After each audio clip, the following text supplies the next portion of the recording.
The Messenger ﷺ says in the authentic hadith, when it's the first night in Ramadan,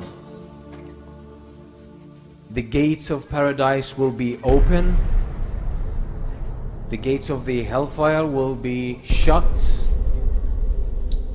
and the shayateen, the main leader devils, will be chained and locked down. And this is not mere symbolism, this is truth.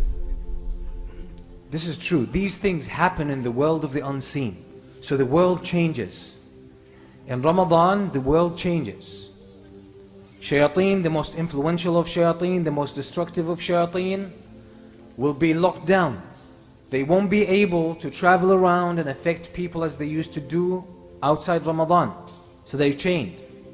They're limited. The gates of paradise will be opened. They'll be wide open. And this has an impact on us. It has an impact on us. The dynamics of what happens in the world change. The gates of the hellfire will be locked. They will be locked. And this will have an influence on us. The scholars of Islam are agreed upon a fact that we humans have two natures, two dual natures. One is spiritual, that's our soul. That's our soul, that's the invisible part of who we are. And this has a life of its own. And there is the visible side of us, which is the physical side that we can see and touch. The spiritual side of us has more of an angelic nature. It yearns to Allah subhanahu wa ta'ala. And the physical side of us is more like the animals. It's all about eating, drinking, reproducing, and the physical desires and the physical attachments and orientations that we have. And upon death, these two natures will be separated. The soul will depart the body. The soul is part of the world of the unseen. We can't touch it, we can't smell it, we can't taste it, we can't even hear it. That's the soul, but that's who we really are. حَقِيقَةُ الْمَرْءِ نَفْسُهُ, as the scholars say. The reality of a human being, the essence of a human being is his soul.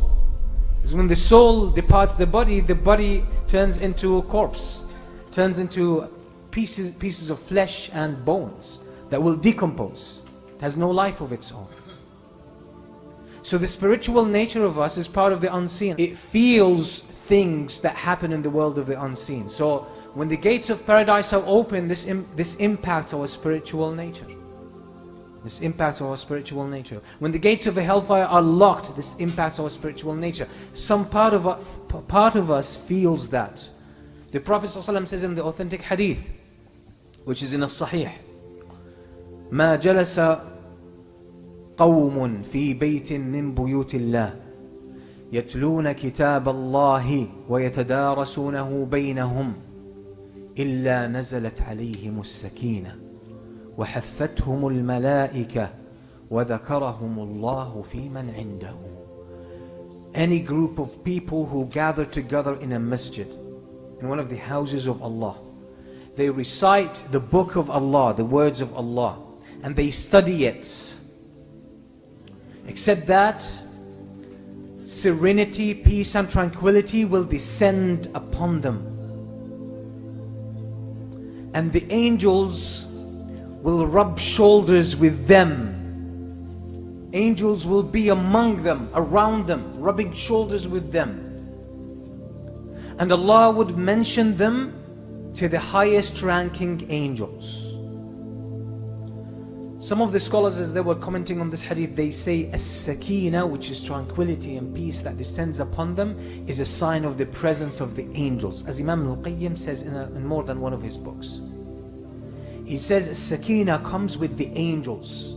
This peace and tranquility and serenity that you feel sometimes when you're reciting Quran or reading Quran or listening to a lecture or attending a halaqah or praying behind an imam or doing something good. This sakina shows the angels are around. It marks the presence of the angels. You don't figure this out with your brain. You don't feel the angels physically. You don't touch them. You don't smell them. You can't see them and you can't hear them. So which part of you figures them out? that feels this sakeen and this peace and serenity and tranquility. Which part of you is the spiritual side of you? So since we feel our souls feel the presence of the angels, don't you think the soul feels that the gates of paradise are open?